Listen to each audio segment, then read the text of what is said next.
burada kesmiştim. Öncelikle burayı gizleyeceğim. Bir zincir çekip koparmıştık. Çantanın içine alıyorum. 2.75 milim tığ kullanıyorum. Yani daha küçük bir tığ numarasıyla ipi örgünün arkasına çekiyorum.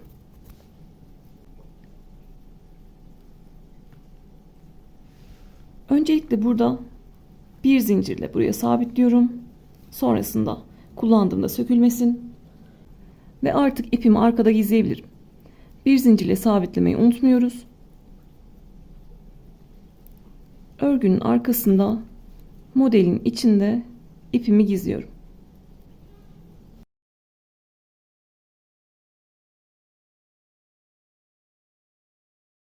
Kağıt ipi tırtıklı bir ip olduğu için zaten birbirini tutuyor. Yeteri kadar gizledikten sonra ipimi de koparıyorum. Kesiyorum. Şimdi örgümüzü öncelikle ikiye ayıracağız. Sonra önde ve arkada tekrar ikiye ayıracağız. Yani bir bütün ağız kısmını dörde ayırmış olacağız. 32 tane modelimiz var. Dörde böleceğiz. Ön tarafta 8 ayıracağız. Arka tarafta 8 ayıracağız. İstiyorsanız o aşamaya geçmeden ütüyle yüksek ısıda içinden ütüleme yapabilirsiniz. Benim burada ipim kalmış. Başka iplere geçtiğimde onları da sonra keseceğim. Ben de buharlı şekilde içinden ütüledim. Sonra yine örgümüz bittiğinde, çantamız bittiğinde içinden ütüleyeceğiz. Kağıt ip ütülenebilen bir ip, ütüyle güzelleşen bir ip. Şimdi artık öncelikle ikiye ayıralım. Sonra dörde ayıralım. Oval tabanı düzleyerek çantamı bu şekilde düzlüyorum. Yukarıda sağ taraftaki V harfinden saymaya başlıyorum. Modelden saymaya başlıyorum. 1, 2, 3, 4, 5, 6, 7, 8, 9, 10, 11, 12, 13, 14, 15 ve 16. Buraya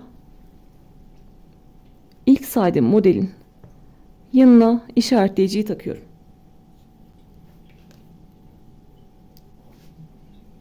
Bir, 2, 3, 4, 5, 6, 7, 8, 9, 10, 11, 12, 13, 14, 15, 16.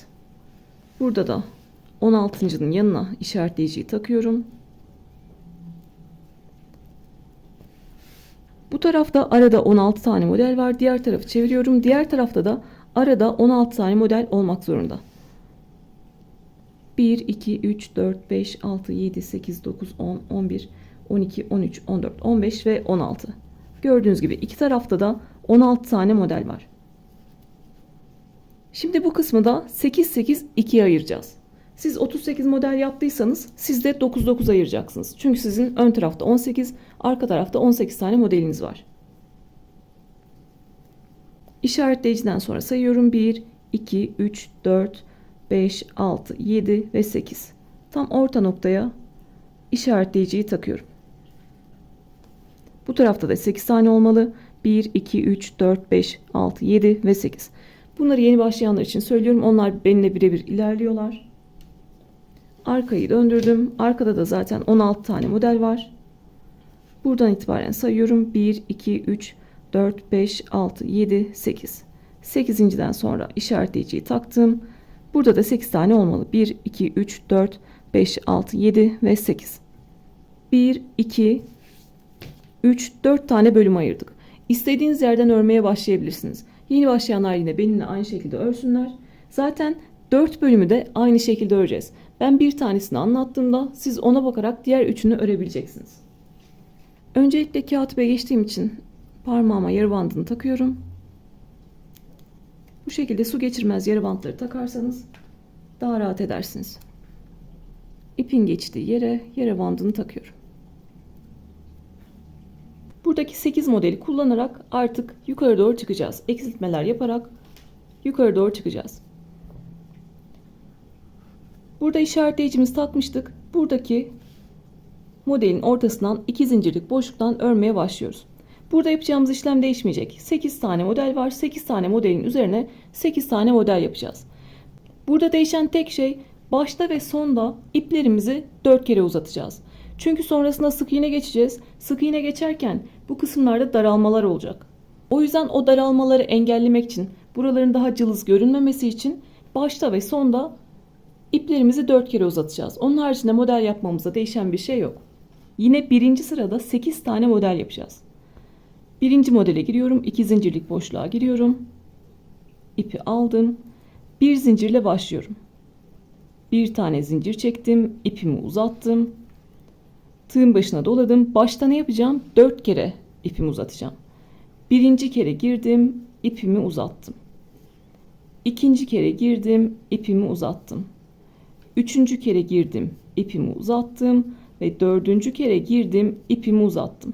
Hepsini birlikte çekiyorum. Arada 2 zincir çektim ve yine aynı yere birinci kere ipimi uzattım, ikinci kere ipimi uzattım ve üçüncü kere ipimi uzattım.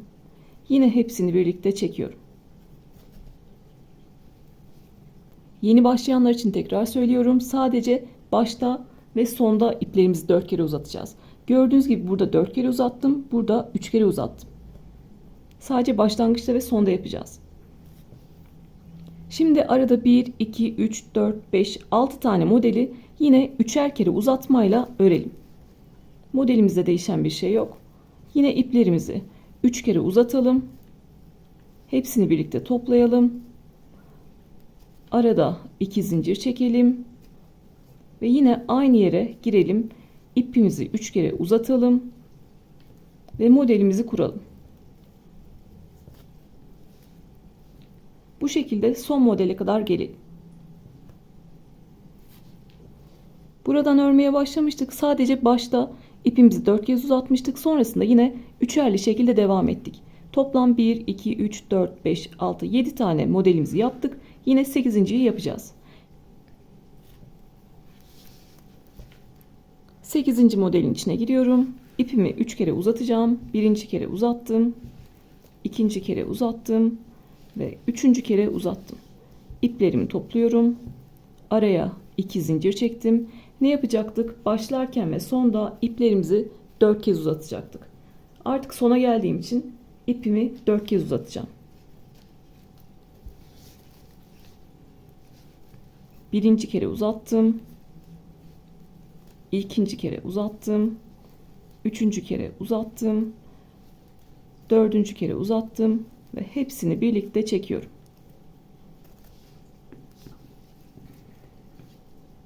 Birinci sıradaki işlemimizi bitirmiş olduk.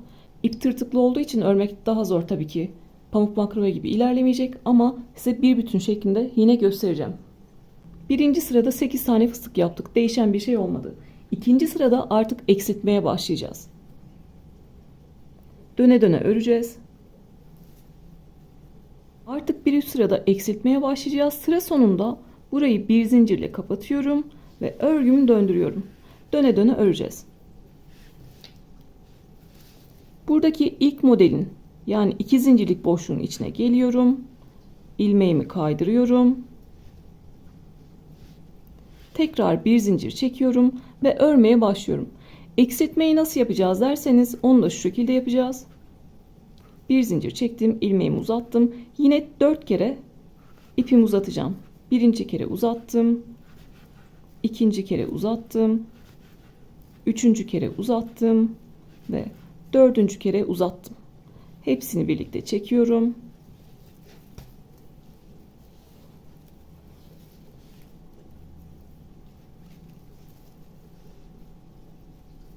Şu şekilde daha net gösterebilirim. 4 kere uzattım. Hepsini birlikte çektim. Normalde ne yapmam lazım? Arada 2 zincir çekip yanına tekrar modelimi yapmam lazım. Ama eksiltme yapacağım için başlarken sadece 4 kere ipimi uzattım ve bıraktım. Bir sonraki modele geçiyorum. Tığın başına doladım. Bir sonraki modelden örmeye devam ediyorum. Yine ipimi 3 kere uzatacağım. Birinci kere uzattım. İkinci kere uzattım. Üçüncü kere uzattım. Ve hepsini birlikte topluyorum. Arada 2 zincir çekiyorum. Aynı yere yine giriyorum. 3 kere ipimi uzatıyorum. Birinci kere uzattım. İkinci kere uzattım. Üçüncü kere uzattım. Ve hepsini birlikte topluyorum.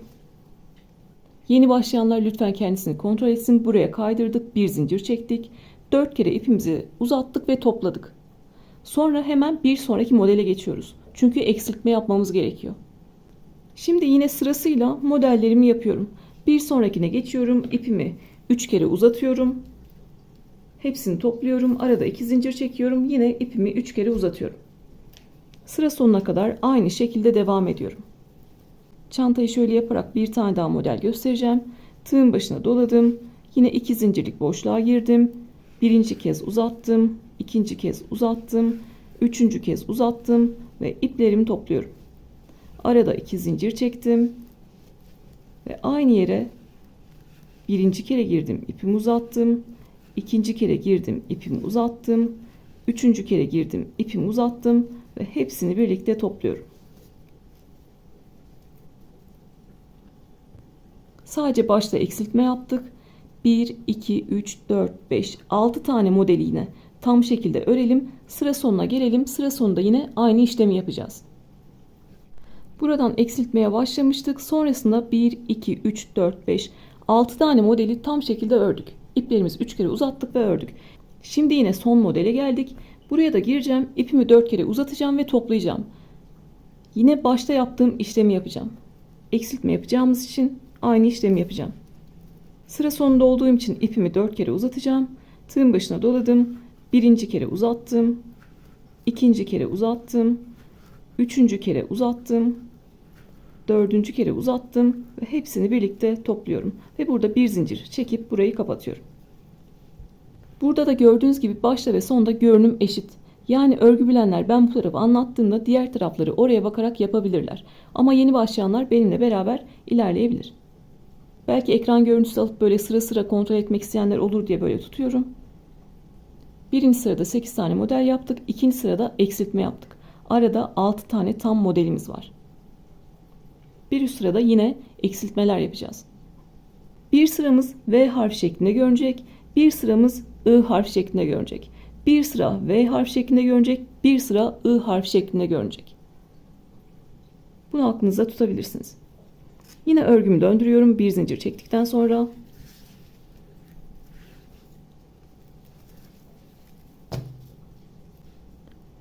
ve buradaki I harfi ile V harfinin arasındaki boşluğa giriyorum. İpimi alıp ilmekten kaydırıyorum. Buradaki boşluğa girdim. İpi alıp ilmekten kaydırdım. Buradan örmeye başlıyorum. Bir tane zincir çektim. İpi uzattım. Başta ne yapıyoruz? İpimizi 4 kere uzatıyoruz. Tığın başına doladım. Birinci kere girdim. İpi uzattım. İkinci kere girdim. İpi uzattım. Üçüncü kere girdim. İpi uzattım. Ve dördüncü kere girdim. İpi uzattım. Hepsini birlikte çekiyorum. Arada 2 zincir çekiyorum. Buradaki eksiltmeyi nasıl yapacağız derseniz buradaki V harfinin ortasına batıp 3 kere ipimizi uzatacağız. Birinci kere ipimi uzattım. İkinci kere ipimi uzattım. Üçüncü kere ipimi uzattım. Ve hepsini birlikte topluyorum. Burada eksiltme yaptığım noktada buradaki model olmuş oldu. Burayı ve burayı kullanarak bir tane V harfinde model oluşturmuş olduk. Burası V harfinde görünecek. Burası I harfinde görünecek. Burası V harfinde görünecek. Bir üst sırada I harfi şeklinde görünecek. Şimdi bir sonrakine geçip yine aynı V harflerimizi oluşturacağız. Modellerimizi oluşturacağız. Burayı eksiltmiş olacağız.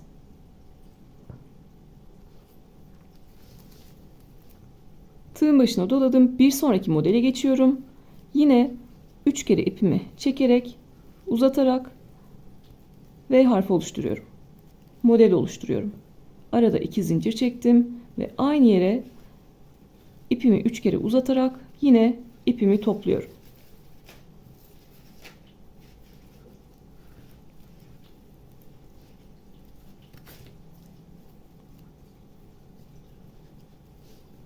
Görüyorsunuz yan yana 2 tane model kurmuş olduk.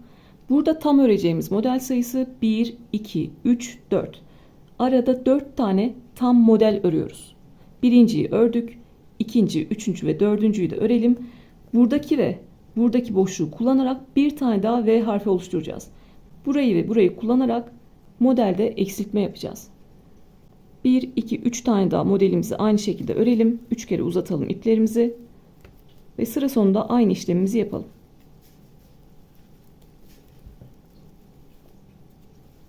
Ses gelmesin diye tüm kapıları, pencereleri kapattım. Klimayı da açmadım. O yüzden elimde yara bandı durmuyor. Yara bandını çıkarmak zorunda kaldım. Burayı ve burayı kullanarak bir tane V harfine model hazırlamıştık. Sonra 1, 2, 3, 4 tane tam şekilde ördük. Normalde nasıl örüyorsak aynı o şekilde ördük ve sıra sonuna kadar geldik. Buradaki V harfine benzeyen modelle aradaki boşluğa bir tane daha model yapacağız. Yani burada eksiltme yapacağız. Buraya batacağım. 3 kere uzatacağım. Buraya batacağım. 4 kere uzatacağım. Tığın başına doladım. 2 zincirlik boşluğa geldim. İpi aldım. Birinci kez uzattım. İpi aldım. İkinci kez uzattım. Ve ipi aldım. Üçüncü kez uzattım.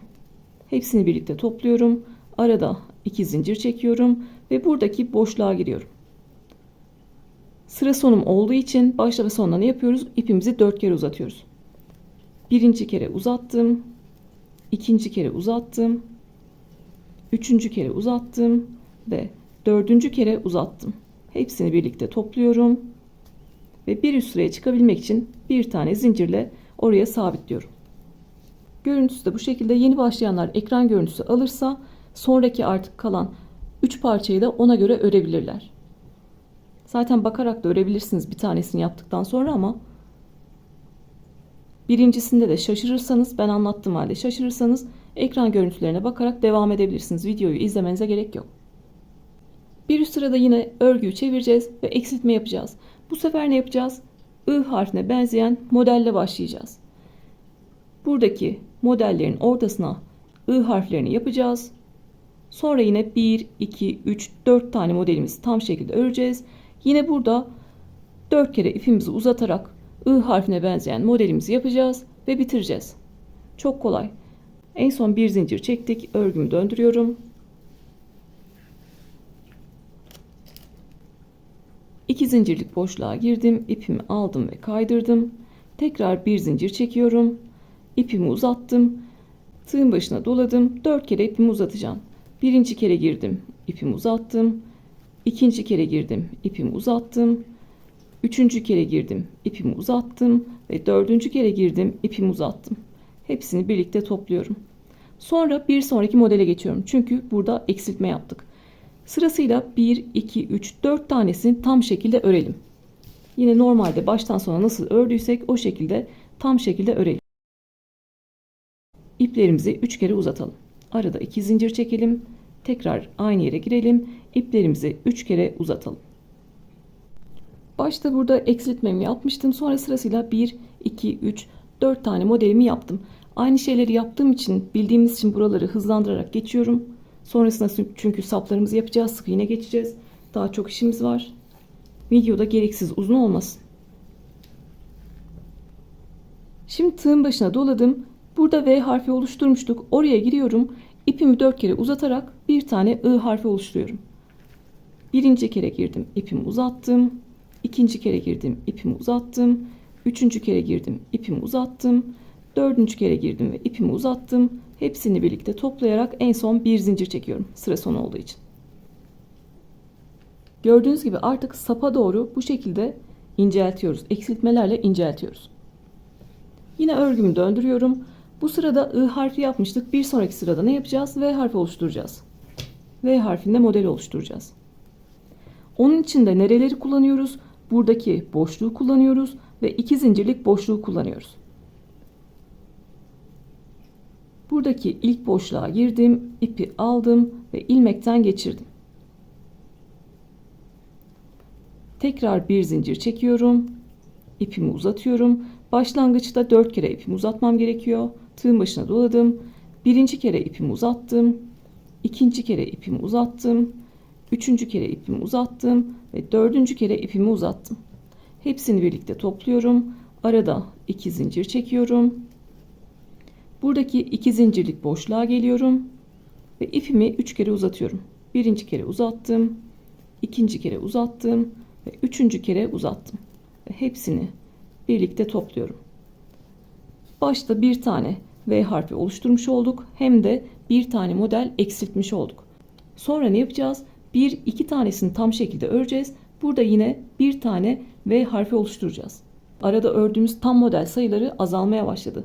Bu sırada sadece 2 tanesini tam şekilde öreceğiz. Birincisini örüyorum.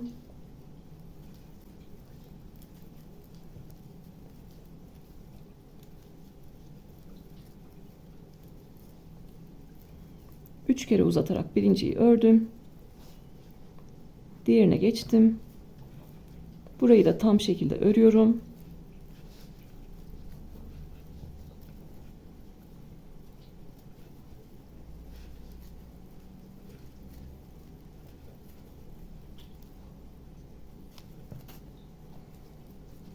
İki modeli normalde ördüğümüz gibi tam şekilde ördüm. Burada bir tane V harfi oluşturacağız.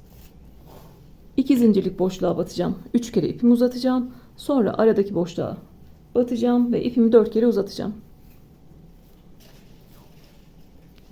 Tığın başına doladım. 2 zincirlik boşluğa geldim. Birinci kere ipimi uzattım. İkinci kere ipimi uzattım. Ve üçüncü kere ipimi uzattım. Hepsini birlikte topluyorum. Arada 2 zincir çektim. Buradaki boşluğa giriyorum. İpimi 4 kere topluyorum. Neden? Çünkü sıra sonu. Sık iğne örerken o dördüncü uzatmayı kullanacağız. 2 kere uzattım. 3 kere uzattım. Ve 4 kere uzattım. Ve hepsini birlikte topluyorum. Bu sırada V harfine benzeyen 1, 2, 3, 4 tane model oluşturmuş olduk. Bir üst sırada ne yapacağız? Buraya girerek I harfiyle başlayacağız. İşlemimiz hep aynı. Burada bir zincirle sabitledim. Örgümü döndürüyorum.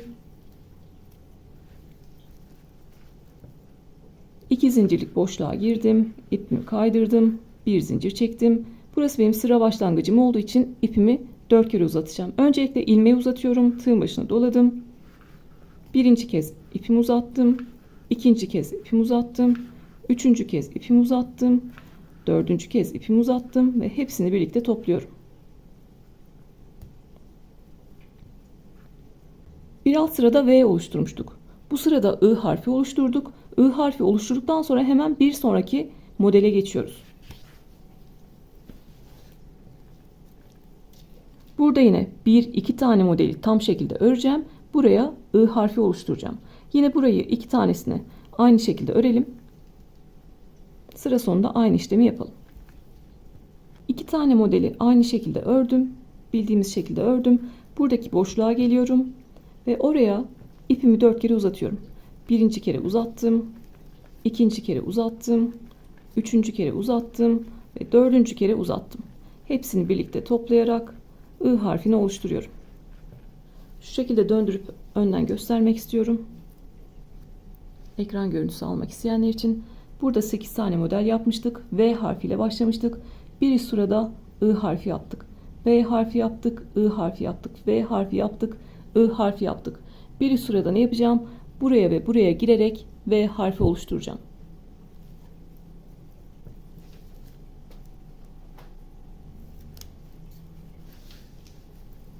En son bir zincir çekmiştim. Örgümü döndürüyorum. Buradaki boşluğa girip ilmeğimi kaydırdım.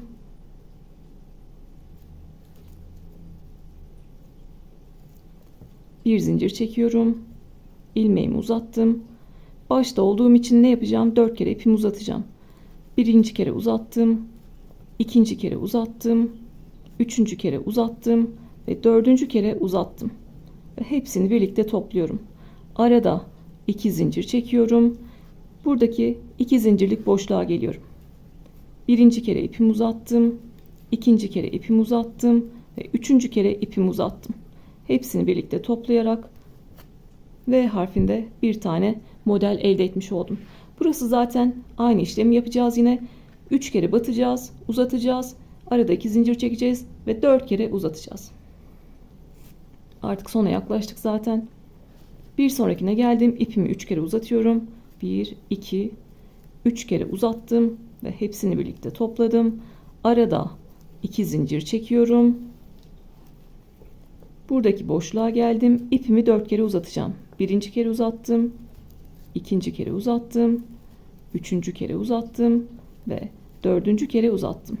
Hepsini birlikte topluyorum. Ve bir zincirle oraya sabitliyorum. Gördüğünüz gibi 2 tane V harfinde model oluşturmuş olduk. Bir sonraki sırada ne yapacağım? Buraya I harfi yapacağım. Buraya I harfi yapacağım. Ve artık eksiltmemi bitireceğim. Yine örgümü döndürüyorum. Son sırada eksiltmemi yapıp artık bitiriyorum. Buradaki 2 zincirlik boşluğa girdim. İpimi aldım. Bir zincir çekiyorum. İlmeği uzattım. Yine 4 kere gireceğim. Tığın başına doladım. Birinci kere girdim, ipimi uzattım. İkinci kere girdim, ipimi uzattım. Üçüncü kere girdim, ipimi uzattım. Ve dördüncü kere girdim, ipimi uzattım. Hepsini birlikte topluyorum. Bu sıra bizim I sıramızdı. 2 tane model olduğu için buraya I harfini yaptım. Buraya da I harfini yapıyorum ve bitiriyorum. 2 zincirlik boşluğa geldim. Birinci kere ipimi uzattım. İkinci kere ipimi uzattım. Üçüncü kere ipimi uzattım. Dördüncü kere ipimi uzattım. Ve hepsini birlikte toplayarak bir zincir çekip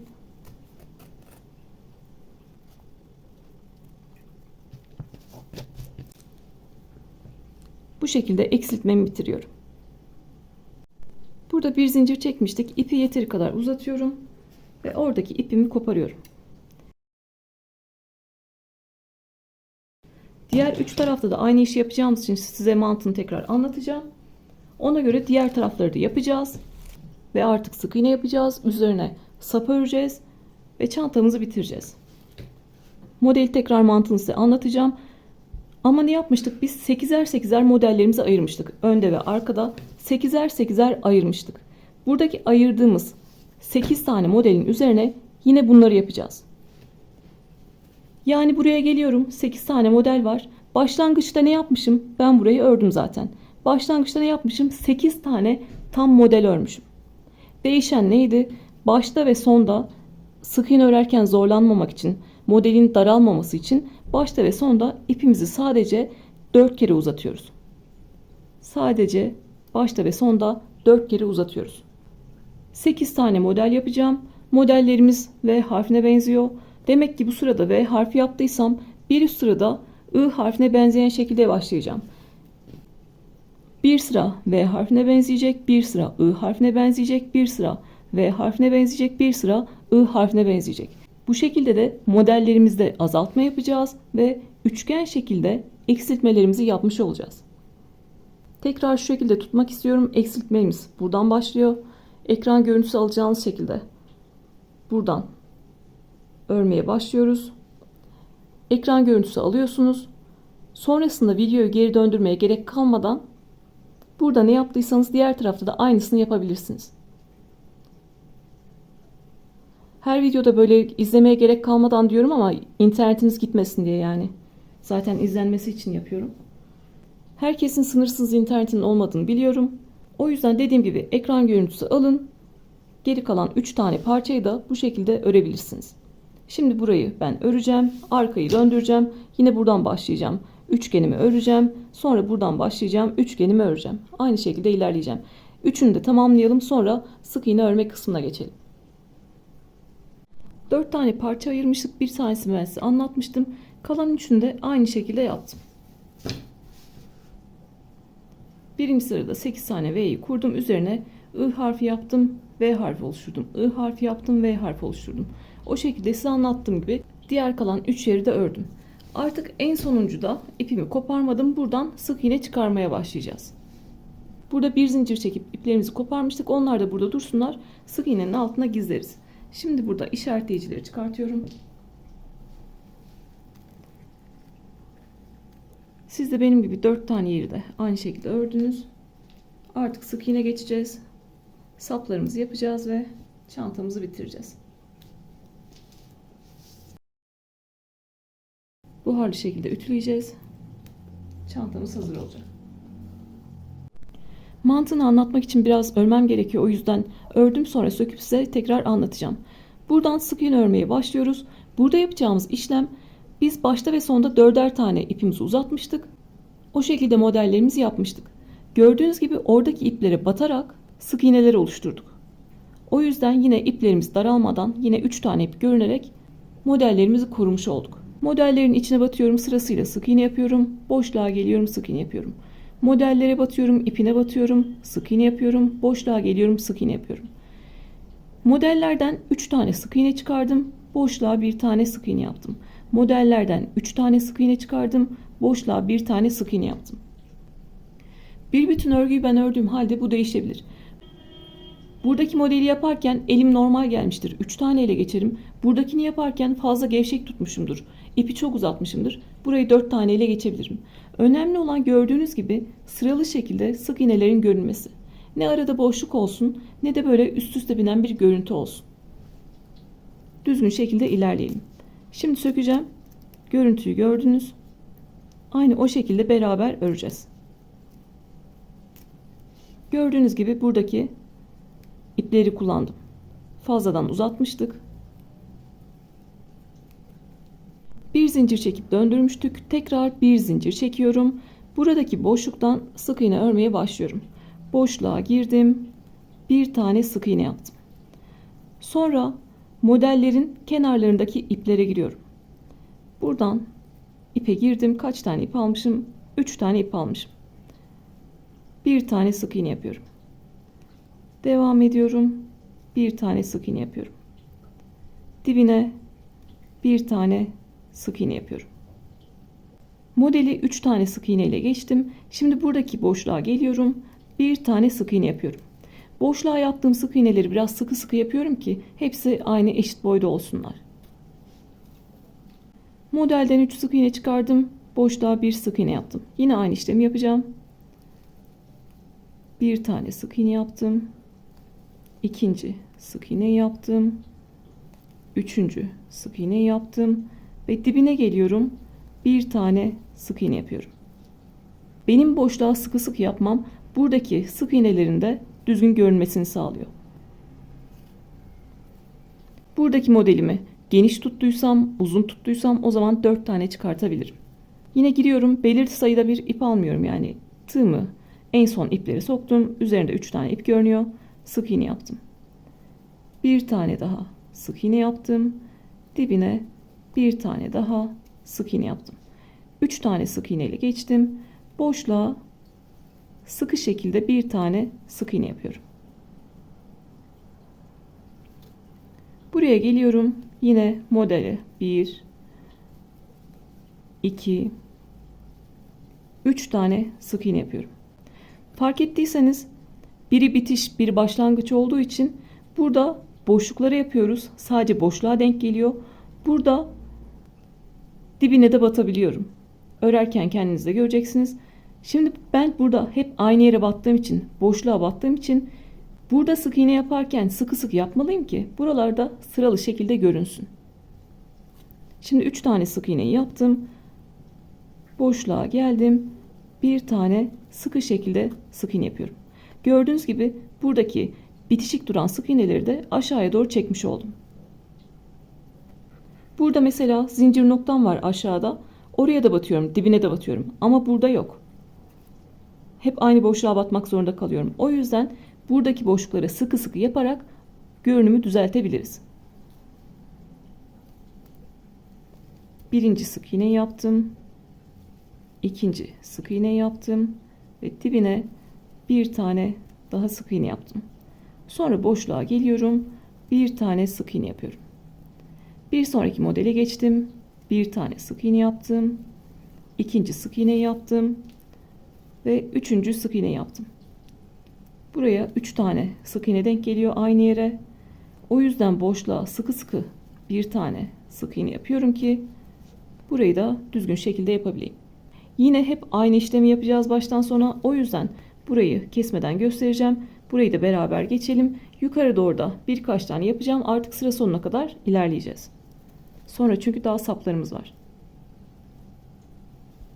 Örgüyü bilenler zaten yapmıştır. Ben yeni başlayanlar geriye sarıp izlemesinler istiyorum.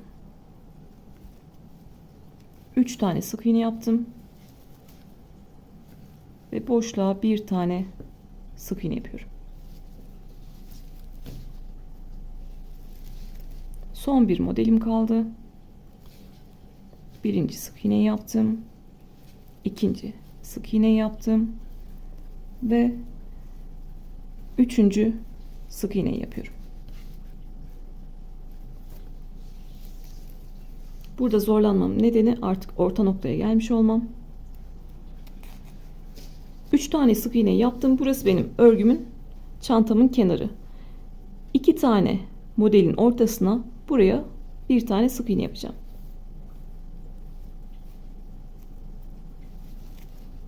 Buraya sık iğne yaparak bağlantımı yapıyorum. Sonra yine yukarı doğru devam ediyorum. Yapacağım işlem değişmeyecek. Aldığı kadar 3 ya da 4 tane sık iğne yapıyorum. Boşluğa bir tane sık iğne yapıyorum. 3 tane sık iğne yaptım. Buradaki boşluğa geldim. Bir tane sık iğne yaptım. Buradan örmeye başlamıştık. Yukarı doğru devam ettik. Yukarı kadar geldim. Yine 3 tane sık iğne yaptım. Buradaki boşluğa bir tane sık iğne yapacağım. Buradaki ipimi de gizlemek istiyorum. İpimi iyice çektim. İpin üzerinden geçirdim. Ve boşluğa bir tane sık iğne yapıyorum. Sonra aşağıya doğru yine modelimden 3 tane sık iğne çıkartıyorum.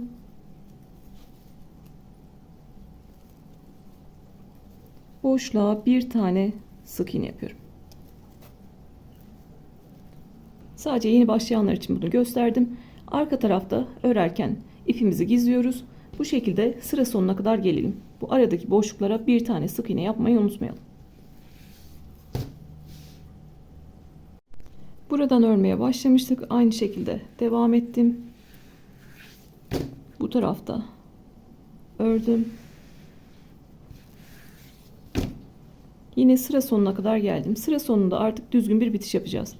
Burada da son modelin içine, iplerine 3 tane sık iğne yaptım. Gerekiyorsa 4 tane de yapabilirdim. Artık yeteri kadar ip bırakıp kesiyorum. Düzgün bir bitiş yapacağız. Ördüğümüz sık iğnelerin tepesi V harfine benziyor. 2 tane kanadı var. Biri dış yüzünde, güzel yüzünde, biri iç yüzünde, arka yüzünde. Biz bu kanatları ve tepeyi kullanarak bir tane daha sık iğne tepesi oluşturacağız. Tüm görünümü eşitlemiş olacağız. Başlarken burada bir tane zincir çekmiştik. Ona dokunmuyorum. İlk ördüğüm sık iğnenin tepesine arkadan giriyorum. Daha küçük bir tığ numarası aldım.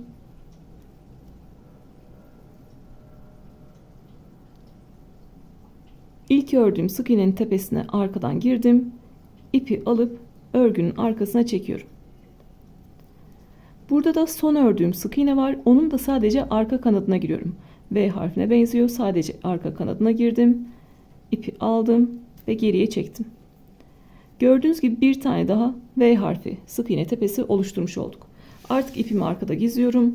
Çantanın içinde varsa iplerimizi gizliyoruz. Sonrasında artık askımızı yapacağız ve askıyı çantaya dikeceğiz.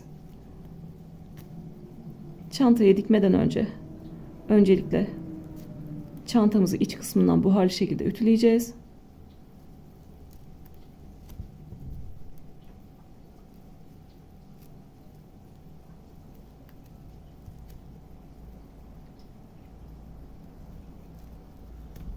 İpi yeteri kadar gizledikten sonra dışarıda kalan ipi kesiyorum.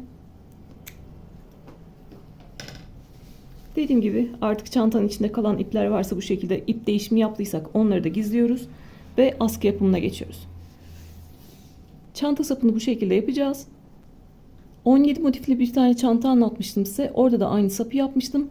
Sapın anlatımını da ayrıca başka bir videoda paylaşmıştım. Hem orada örmüştüm hem de başka bir videoda paylaşmıştım. Tekrar detaylı bakmak isterseniz sağda okla orayı gösteririm. Oradan istiyorsanız sonrasında da bakabilirsiniz. Bant takmıştım, sıcaktan dolayı çıkardım biliyorsunuz. Siz eliniz tarşı oluyorsa bandınızı arada tazeleyerek, yenileyerek devam edebilirsiniz. İlk defa ördüyseniz böyle tırnak dipleriniz böyle çekmeden dolayı, kağıt ipi çekmeden dolayı geriye çekilebilir. Ördükçe alışacaksınız. Sapın iki tarafında da örgüye dikebileceğim kadar ip bırakıyorum. Bu tarafında da çantaya dikebileceğim kadar ip bırakıyorum. O yüzden başlarken dikebileceğim kadar ip bırakıyorum. Sonrasında sihirli halka yaparak başlayacağız. Sihirli halkayı da yine ilmek yaptığım gibi yapıyorum. Ben sihirli halkayı böyle yapıyorum. Siz bildiğiniz gibi yapabilirsiniz. İpi döndürdüm ve halka yaptım. İpi döndürdüm ve halka yaptım. Yine 3,5 milimle öreceğim. 3,5 milimle girdim. ipi aldım ve bir tane zincir çekiyorum. Ben 6 tane sık iğne ile sapımı oluşturdum. Size ince gelirse 7 tane 8 tane ile de yapabilirsiniz. Halkanın içine girdim, bir tane zincir çektim. Halkanın içine giriyorum, sırasıyla 6 tane sık iğne yapacağım. Halkaya girdim, ipi aldım. Birinci sık iğneyi yaptım. İkinci sık iğneyi yaptım. Üçüncü sık iğneyi yaptım. Dördüncü sık iğneyi yaptım.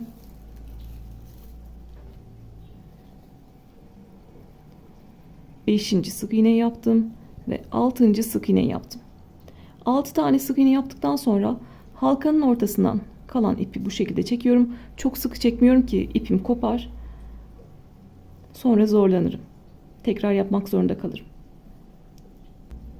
6 tane sık iğne yaptım. Halkadan kalan ipi çok fazla çekiştirmeden ortasını kapattım. Ne kadar gerekiyorsa o kadar çekiyorsunuz. Yeter ki ipimiz kopmasın. Şimdi her bir sık iğnenin üzerine bir tane daha sık iğne yapacağım. Döne döne öreceğiz. Birinci sık iğnenin tepesine geldim. Bir tane sık iğne yaptım. Çok sıkı sıkı yapmıyorum. İkinci sık iğnenin tepesine geldim. Bir tane sık iğne yaptım. Üçüncü sık iğnenin tepesine geldim. Bir tane sık iğne yaptım. Dördüncü sık iğnenin tepesine bir tane sık iğne yaptım. Beşinci sık iğnenin tepesine bir tane sık iğne yaptım ve altıncı sık iğnenin tepesine bir tane sık iğne yaptım. Siz de yaparken böyle sırasıyla sayıyorsunuz. 6 tane sık iğneyi kaybetmiyoruz yine. Bu sırada sadece sık iğnelerin tepesine batmıştım. Artık benim sapım kaç santim olacaksa ben 40 santim yaptım. Siz istediğiniz kadar uzatabilirsiniz. Ne kadar örersem öreyim yapacağım işlem değişmeyecek. Bundan sonraki sıralarda sık iğnenin tepesinin V harfine benzediğini söylemiştim. Bir kanadı dışarıda, bir kanadı içeride. Biz dışarıdaki kanadına ve onun altındaki kısa çizgiye batarak sapımızı öreceğiz. Örerken daha net anlaşılacak.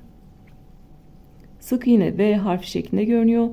Dıştaki kanadına giriyorum ve altındaki kısa çizgiye giriyorum. İpi aldım ve sık iğne örüyorum. Bir sonrakine geldim.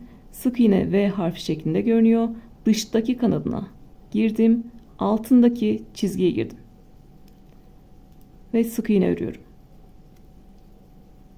Bir sonraki sık iğnenin dıştaki kanadına girdim. Zaten dıştaki kanadın altında hemen kısa çizgi var. Ona batıyoruz. Ve altındaki kısa çizgiye girdim. Bir tane sık iğne yapıyorum. Bir sonraki sık iğnenin dış kanadına girdim. Altındaki çizgiye girdim. Ve sık iğne yapıyorum. Sapımızı sık iğnelerle öreceğiz. Dıştaki kanadına girdim. Altındaki çizgiye girdim. Ve sık iğne örüyorum. Sıkı sıkı yapmıyorum. Sonraki sıralarda zorlanırım. Dıştaki kanadına girdim. Altındaki çizgiye girdim. Ve sık iğne yapıyorum. Döne döne 40 santim olana kadar bu işlemi yapıyorum. Sırasıyla sık iğnenin dış kanadına battım. Altındaki çizgiye battım. Ve sık iğne yaptım. Dış kanada battım. Altındaki çizgiye battım. Ve sık iğne yaptım. Sapımız bitene kadar aynı işlemi yapacağız ama biraz örerek göstermek istiyorum. Yeni öğrenenler, yeni başlayanlar benimle beraber örüyordur. Benim battığım yerlere batabilirler. Dıştaki kanada battım, altındaki çizgiye battım ve sık iğne yapıyorum. Dıştaki kanat, altındaki çizgi ve sık iğne yapıyorum.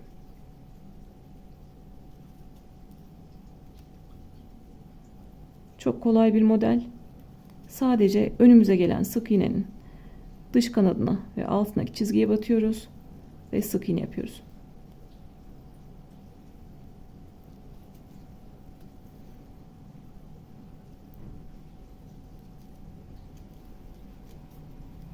Bu şekilde artık sapımızı örüyoruz. Dış kanada ve altındaki çizgiye batıyoruz. Sırasıyla ilerliyoruz.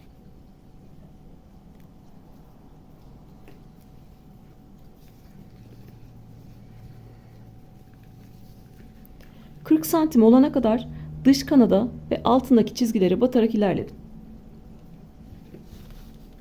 En son esnekliğini aldım. Bu şekilde esnekliğini aldıktan sonra ölçtüm 40 santim. Diğerini de başladığımı da 40 santim olana kadar öreceğim. Yine esnekliğini alacağım. Aynı ölçüye gelene kadar 40 santim olana kadar öreceğim ve artık çantama dikeceğim. Siz de aynı bu şekilde 2 tane aynı sap hazırlıyorsunuz. Başlarken dikmek için ip bırakmayı unutmuyorsunuz. Biterken de göstereceğim size, dikiş için ip bırakacağız. Aynı saptan 2 tane hazırlayacağız. Öncelikle çantamızı ütüleyeceğiz iç kısımdan ve saplarımızı dikip çantamızı bitireceğiz.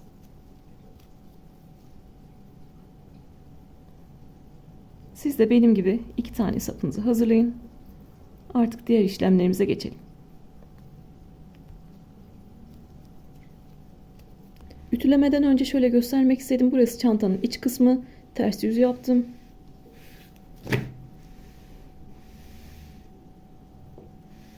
Ütülenmemiş haliyle böyle görünüyor. Ütülenmiş haliyle özellikle bu sık iğne bölümlerini size göstereceğim. Burada da sapı diğeri gibi 40 santim olana kadar ördüm. Önce esnekliğini alıyorum. Sonra ölçüyorum. 40 santim olduysa artık ağzını kapatabilirim. Burada en son kaldığım yerin karşısında sık iğnenin arka kanadına ve altına çizgiye batıyorum ve ipimi kaydırıyorum. Yine karşıda sık iğnenin arka kanadına ve altındaki çizgiye batıyorum ve bu şekilde kaydırıyorum. Ve ipimi yeteri kadar kesip bu şekilde içinden geçirerek askımı, sapımı oluşturuyorum. Saplarımız hazır. Ben çantayı örgünün iç tarafından ütüledim. Ve gördüğünüz gibi düzgün bir görüntüye ulaşmış olduk. Kağıt ip ütülendikçe güzelleşen bir ip. Sık iğne noktalarımız da bu şekilde görünüyor. Kağıt ipi ütülediğiniz zaman herhangi bir kıvrılmada kendi haline tekrar dönebiliyor. Bu şekilde. O yüzden ütüleme önemli. Yüksek ısıda buharlı şekilde bastıra bastıra ütüleyebilirsiniz. Örgünün iç tarafından ütüleyin ki renk değişikliği örgünün iç tarafında kalsın. Isıdan dolayı herhangi bir renk değişikliği olabilir. O da örgünün iç tarafında kalsın. Şimdi çantamızı ütüledik. Saplarımızı hazırladık. Artık saplarımızla çantayı dikelim. Ve çantamızı bitirelim. Bitmiş haliyle kaç gram kullanmışız, kaç gram ip kullanmışız onu size söylemek istiyorum. Zaten aynı bir tanesini dikeceğim, diğerini sonra dikeceğiz. Ben sapın bir tanesini diktim. Bu şekilde 40 santim yeterli geldi.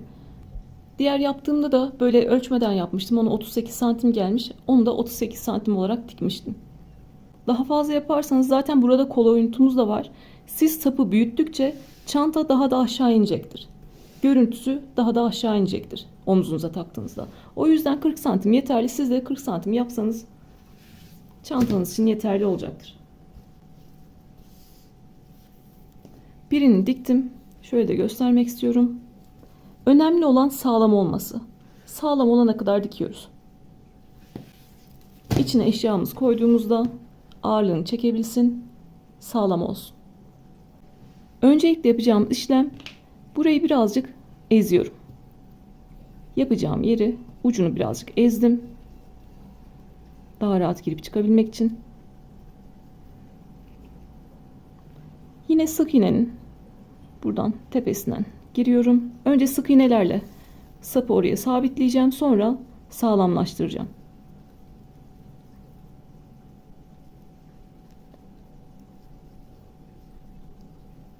Kabaca sık iğneden girdim. Arkadan çıktım.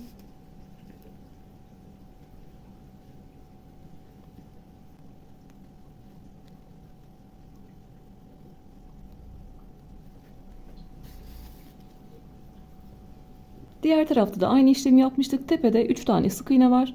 Onları kullanarak önce sadece sapı sabitledim. Sonrasında artık sağlamlaştırmaya başlayacağız. Şöyle net görebileceğiniz şekilde çantayı ayarlayacağım.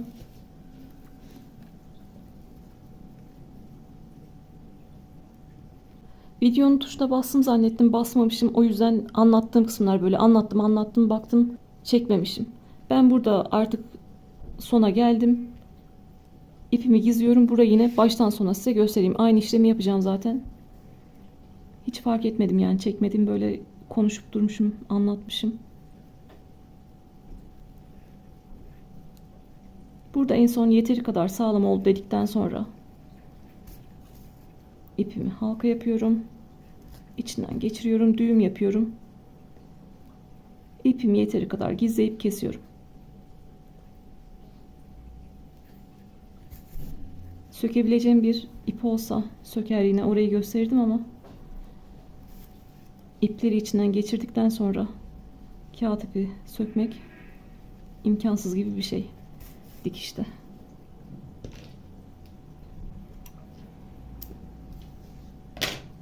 Bu şekilde dikmiş oldum. Aksilik oldu ama burada telafi edebilirim artık. Yine aynı şekilde üçünü de nasıl sabitleme yaptıysam burada da aynı sabitleme yapıyorum. Öncelikle burada başlangıçta burayı birazcık elimle böyle eziyorum. Daha rahat girip çıkabilmek için. Bu şekilde çantanın arkasına yerleştirdim. Çantamı döndürüyorum.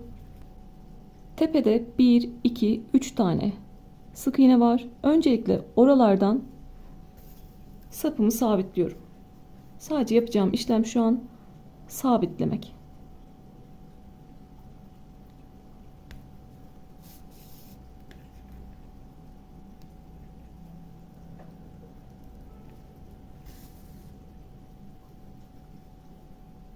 Üç tane sık iğneyi kullanarak bu sapımı buraya sabitledim. Şimdi artık sağlamlaştırmaya başlıyorum. Yine sık iğnelerin tepesinden gireceğim. Çantanın sapından çıkacağım. İyice sapı oraya sabitleyeceğim. Sonra arkayı döndüreceğiz. Şimdi arkayı döndürüyorum. İyice sabitledim. Üçünde de olan görüntü bu şekilde. Ben iğneyi üzerinde gezdirdiğimde herhangi bir kalkıklık yok. Düz şekilde ilerliyor. Ama burada gördüğünüz gibi buradan geçerken burada bir kalkıklık var. Düzgün şekilde ilerlemiyor. Öncelikle işlemimiz, biz bu kalkıklığı düzelteceğiz. Düzeltirken de iyice sağlamlaştırmış olacağız. Diğer üçünde de aynı işlemi yaptım. Öncelikle 3 tane sık iğne ile sabitledim. Şimdi artık çantanın kendi ördüğümüz iplerine giriyorum. Ve sapın ipine giriyorum. Çantaya battım, sapa battım. Ve dikmeye devam ediyorum. Çok fazla çekiştirmiyorum ki ipim kopmasın. Çantadan bir ip aldım. Saptan ip aldım ve dikiyorum. Çantanın kendisine battım.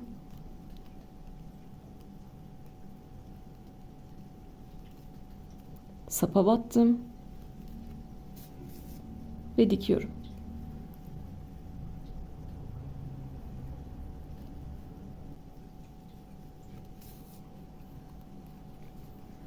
Şimdi buradan buraya dikişle bile o kalkıklığın düzeldiğini görebileceksiniz. Gördüğünüz gibi herhangi bir kalkıklık yok. Diğer üçünde de aynı işlemi yaptım. 3 tane sık iğne ile sabitliyoruz. Sonra arkadaki bu kalkıklığı düzeltiyoruz. Sonra artık istediğimiz kadar dikerek sağlamlaştırabiliriz. Önemli olan sağlam olması. Siz bu aşamadan sonra istediğiniz kadar dikişe devam edin. Tamam, artık bu bana yeter, çantam sağlam oldu, sapım sağlam oldu dediğiniz noktada artık ipimizi koparıyoruz.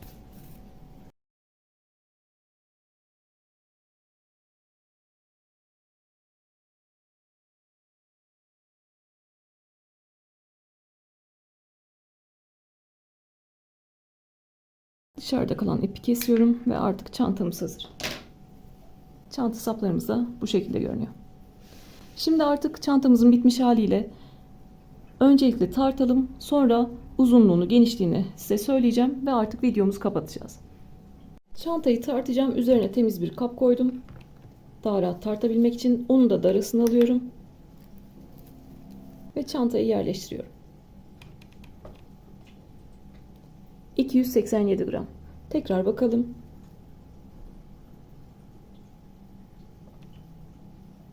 287 gram, 288 gram. Ben 310 gramlık ip almışım, 288 gramını kullanmışım. Ütülemediyseniz bu aşamada da ütüleyebilirsiniz. Böyle içini açarsınız, içten bu şekilde ütüleyebilirsiniz. İçi de bu şekilde görünüyor. Ütüyle böyle çok güzel bir hale geliyor. Ütüleme de bize bir genişlik veriyor. Ütülenmiş haliyle 36 santim oldu. Genişliği 36 santim oldu. Buradan itibaren ölçüyorum. Boyu da 45 santim. Eni 36, boyu 45 santim. Yukarıdan buradan ölçüyorum. Saptan tabana kadar da 60 santim. Saplarımız da zaten 40 santimdi.